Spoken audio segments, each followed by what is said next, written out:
Hello mga idol, good morning sa inyong lahat. Para sa video ito mga idol ay papakita ko sa inyo yung aking trabaho ngayon, yung linggo na ito.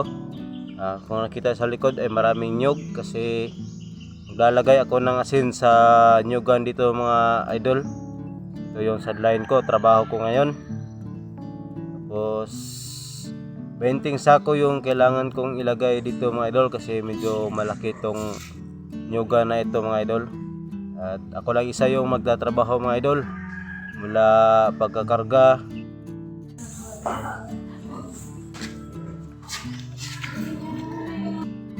hanggang sa pagbutas ng palibot ng nyug, at 3 butas yung kailangan kong gawin.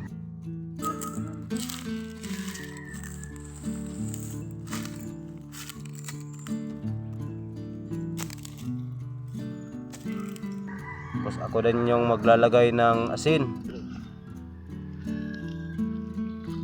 Asin. Ano asin?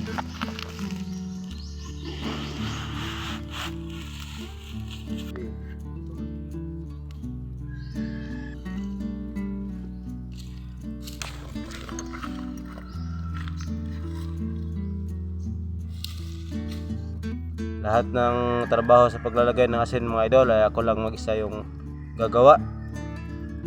Kaya sana panoorin nyo itong video mga idol, at kung bago ka pala sa akin channel, huwag mong kalimutang mag-subscribe, mag-like at mag-share mga idol.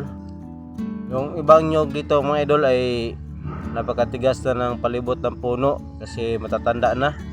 Yung centennial nga na nyog, yun napakataas na ng nyog na iba, at saka ang hirap putasan pag matanda na yung nyog kasi halos ugat na yung lahat ng palibot ng kanyang puno. At nilalagyan ko lang ng asin mga idol ay yung may mga bunga lang mga idol.